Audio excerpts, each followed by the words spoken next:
Olá, muito bom ter você aqui.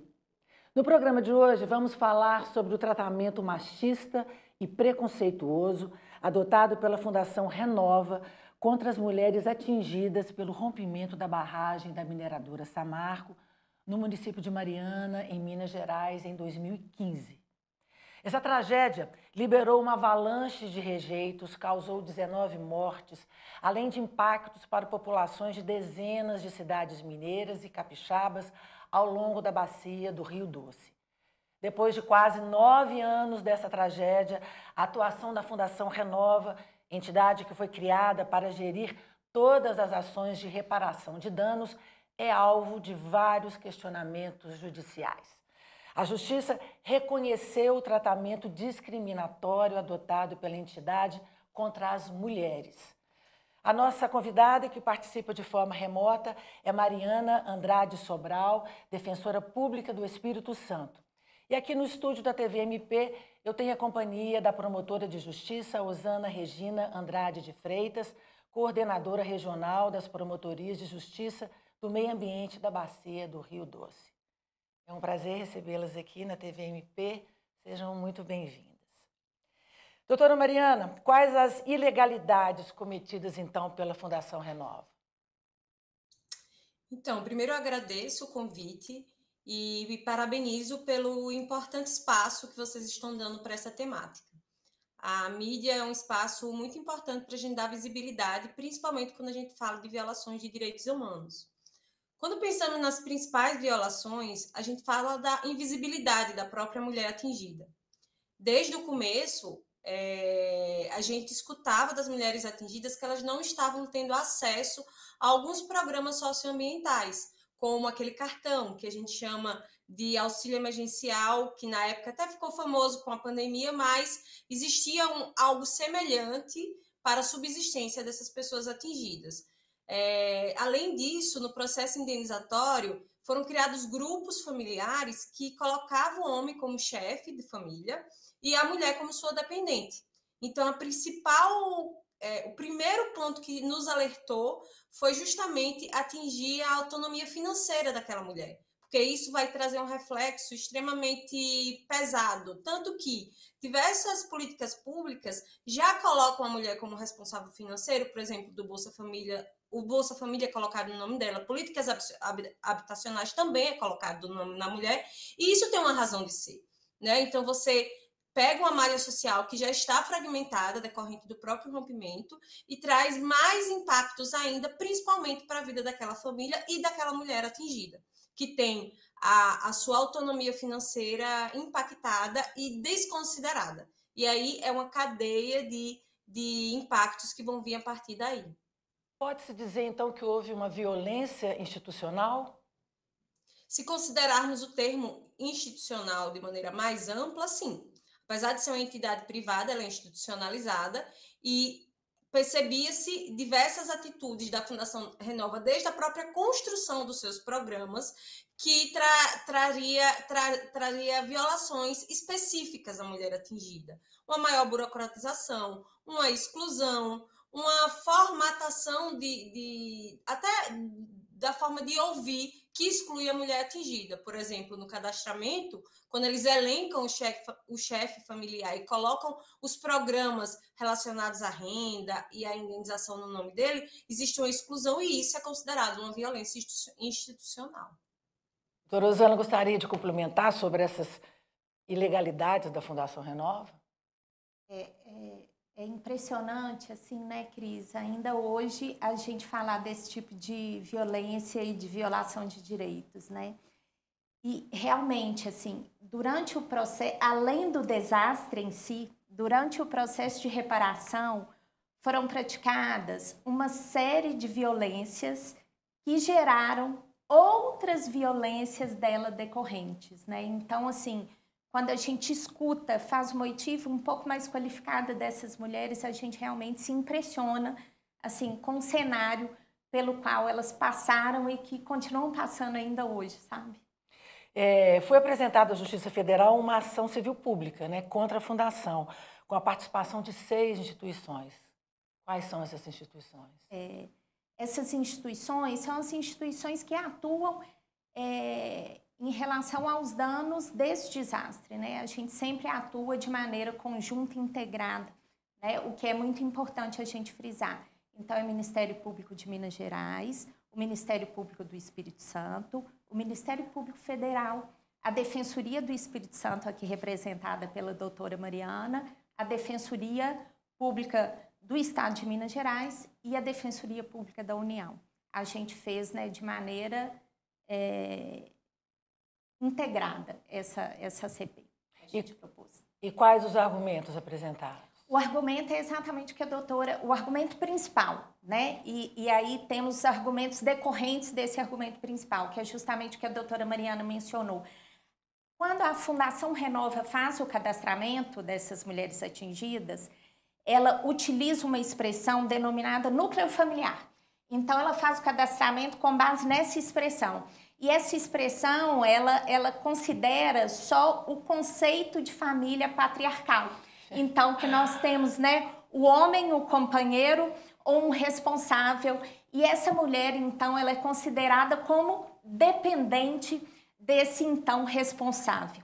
E isso gera uma série de danos decorrentes. Claro. Porque os ofícios dessas mulheres, eles são considerados invisíveis, né? Os ofícios, as profissões, em sua maioria, eles são invisibilizados. Como a doutora Mariana mencionou, o homem, ele passa a ser o detentor daquele cartão de todos os programas indenizatórios, e não só os indenizatórios, porque nós temos ali no TETAC, né, 42 programas socioeconômicos e socioambientais. Então, elas também não conseguem o acesso a esses programas socioambientais ou têm uma dificuldade de acesso. E a partir daí, por exemplo, aquela mulher que se divorcia, aquela mulher que se separa, ela não pode ter acesso àquele cadastro feito inicialmente, salvo se ela tiver autorização daquele marido, companheiro responsável. Que século estamos, doutora Osana? Exatamente. É um vexame, um absurdo, não sei nem mais o que falar, né? Assim. É um absurdo. E eu queria ressaltar, né, que em 2018 teve uma recomendação, né, Mariana, de todas as instituições de justiça para que esse procedimento ele fosse cessado. Ele é diminuído, mas ele não é cessado nem corrigido, né? Então, por isso, a necessidade de manejo dessa ação civil pública ainda hoje. A gente faz o nosso primeiro intervalo, é uma pausa muito rápida, voltamos já.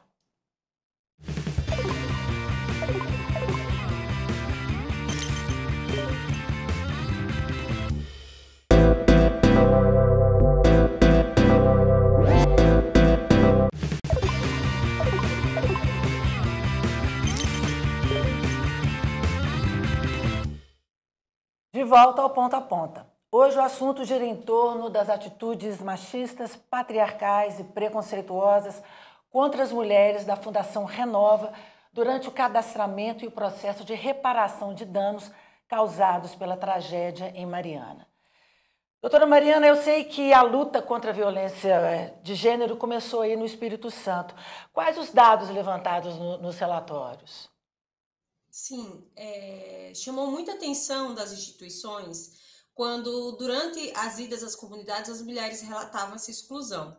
Aqui, especificamente, teve um fato bem marcante, que foi um relato de uma mulher durante uma audiência, até uma audiência de caso individual da Renova, em que ela era vítima de violência doméstica e foi fazer um acordo, que já não é recomendado, junto com o seu agressor, no escritório da Fundação Renova. E esse acordo não pode ser finalizado porque ela não concordou.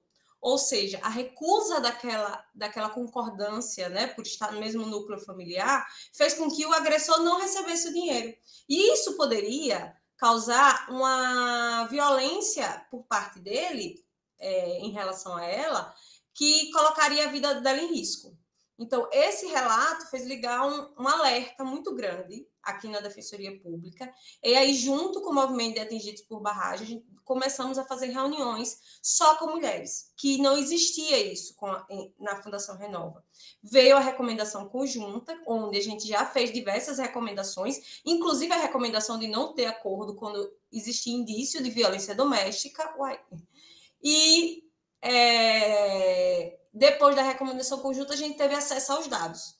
Com os dados, a gente conseguiu fazer um movimento com as mulheres atingidas para trazer dados delas, porque os dados da Fundação Renova sempre são considerados dados que não trazem uma confiança para as mulheres atingidas.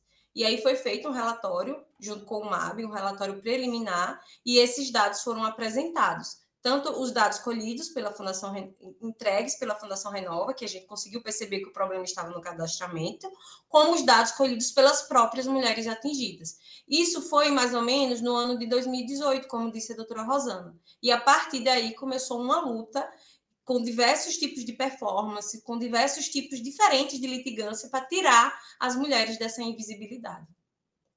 Doutora Rosana, quais as medidas que a Fundação Renova deve adotar? Bom, a decisão judicial, né, ela determinou que imediatamente a Fundação Renova revise e atualize todos esses dados das mulheres atingidas e que cesse qualquer tipo de comportamento discriminatório em que faça, né, uma distinção entre responsável, dependente dentro daquele núcleo familiar. E determinou uma proibição para que isso não volte a acontecer, né, nas novas fases, digamos assim, do processo reparatório. Mas tem um prazo para isso? Um prazo. Aí determinou que isso seja feito no prazo de 60 dias.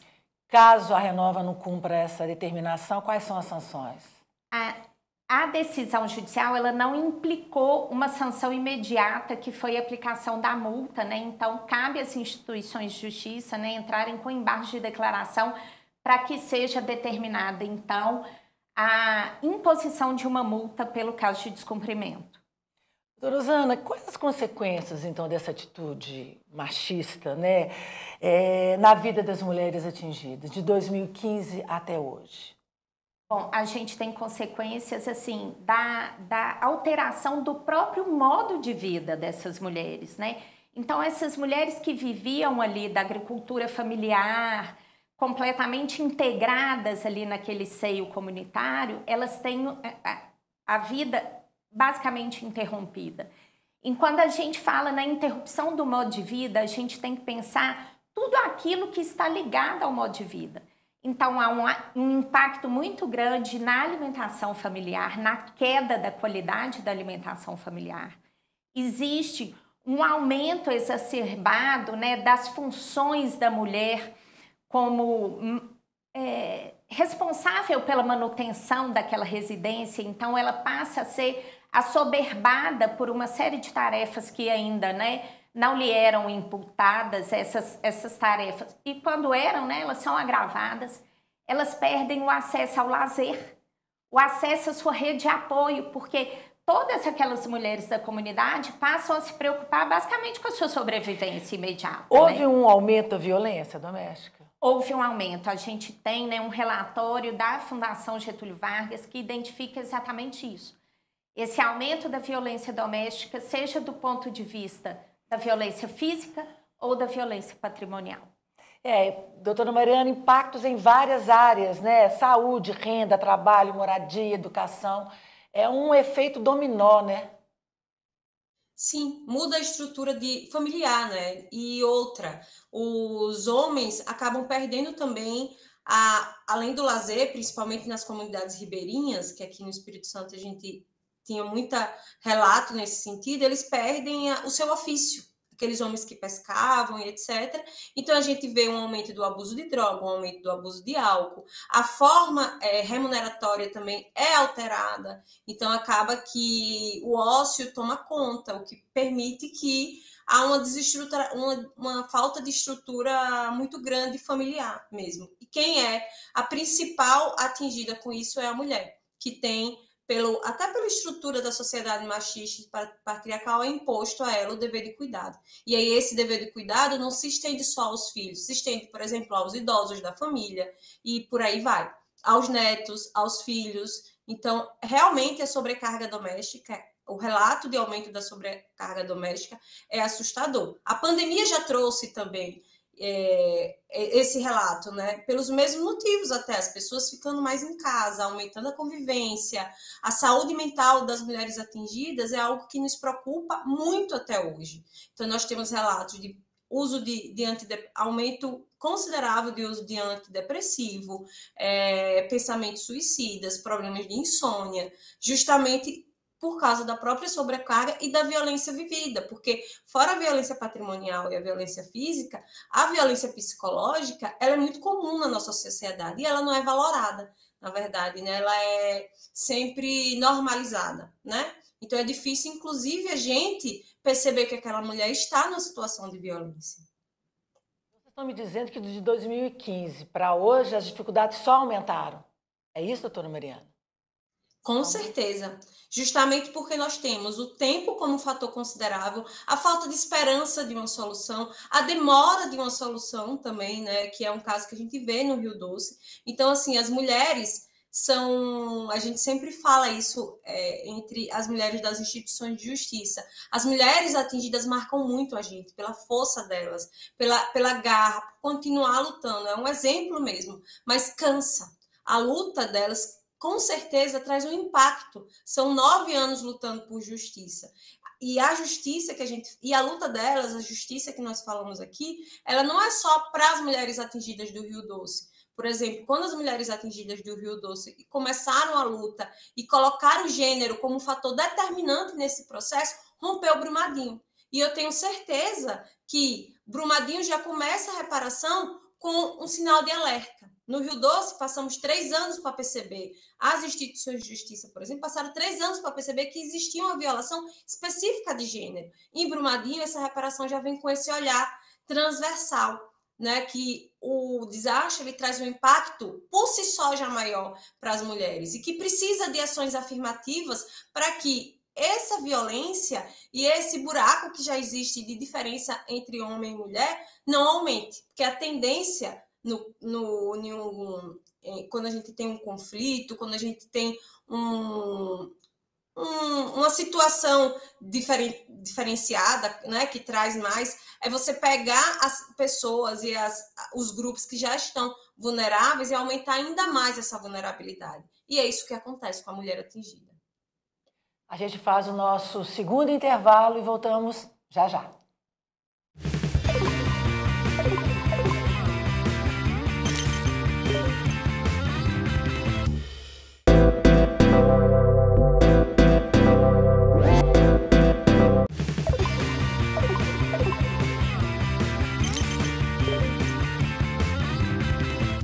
De volta ao terceiro e último bloco do programa Ponta a Ponta. Hoje a conversa é sobre o tratamento discriminatório por parte da Fundação Renova contra as mulheres atingidas em 2015 pela tragédia em Mariana. Doutora Osana, qual que é o impacto dessa tragédia nos direitos das mulheres? Cris, o que mais me impressiona, e pegando um gancho, né, com o que a doutora Mariana falou, é essa sensação de ausência de pertencimento. Porque para o olhar da mulher no processo reparatório, ele não é individual. Para ela, a reparação só acontece se o núcleo familiar for reparado e se a sua comunidade for reparada. Então, assim, a gente aprende muito com elas, assim, é muito bonito, muito rico de ver isso. Só que, ao mesmo tempo, a contrário senso, isso trouxe a ausência da sensação de pertencimento. Quando ela precisa migrar para lutar pela sobrevivência imediata e ela tem um enfraquecimento dessa rede de apoio, falta uma perspectiva para o futuro. Nossa, isso é muito triste. Então, é uma dor muito profunda, sabe? Então, isso é o que mais me chocou na escuta dessas mulheres.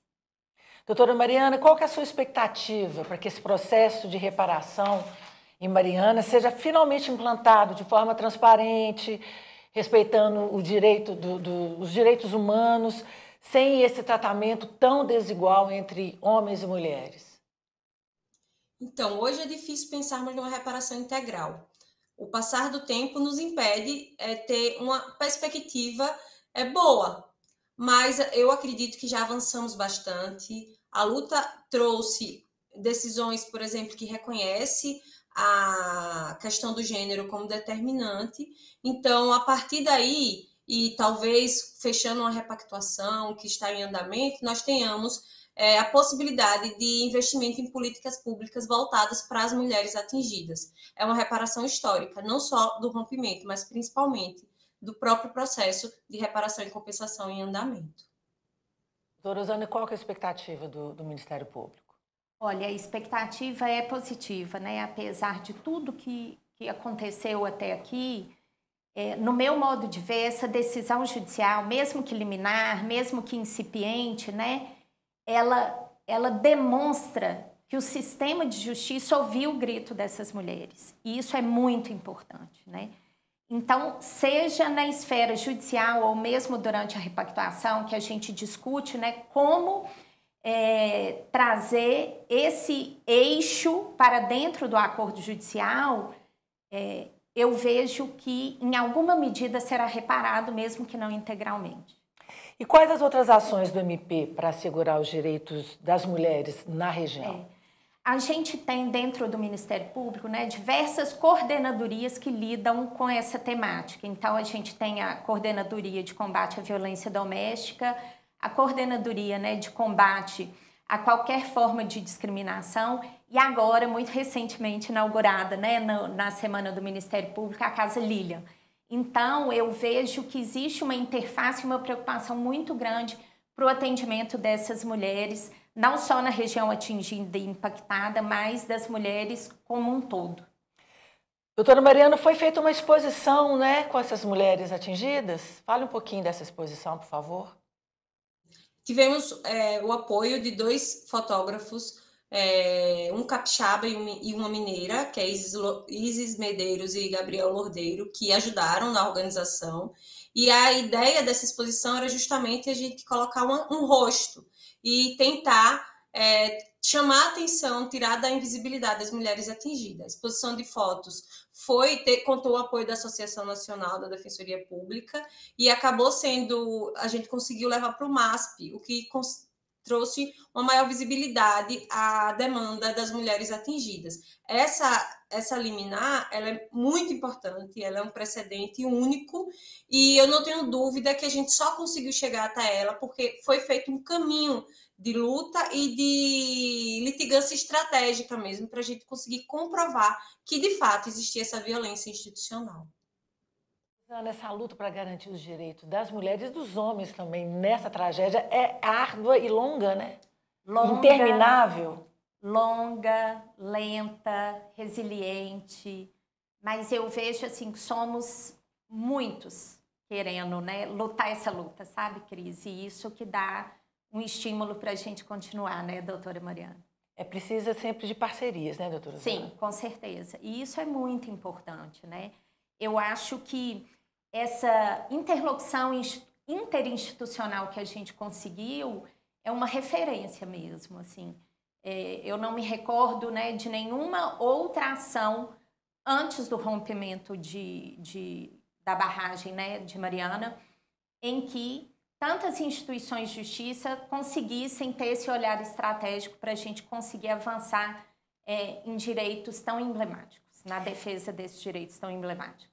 Quais são os mecanismos, né, para barrar essas práticas discriminatórias que tratam as pessoas de forma desigual com base em características, né, como gênero, raça, cor, opção sexual? O que a gente pode fazer para impedir essas barbaridades? Cris, acho que o primeiro passo é isso aqui que a gente está fazendo, né? Que é falar sobre isso. Trazer esse incômodo para a sociedade. Isso é real, isso existe, a gente precisa falar, dialogar e procurar uma solução. E aí eu vou me aproveitar do relatório da Defensoria, né, do Estado do Espírito Santo, que ele traz ali algumas recomendações, Maria, aí, pode contribuir, me complementar, né? Que é, a gente precisa dar espaços exclusivos para essas mulheres, para que elas se sintam totalmente à vontade. E espaços de acolhimento, para que elas possam trazer todos esses incômodos. E para além disso, nos espaços comuns, a gente precisa dar voz e lugar para elas, né? Para que elas possam, assim, assertivamente e coletivamente construir com os homens, né? E não só para os homens, mas com os homens.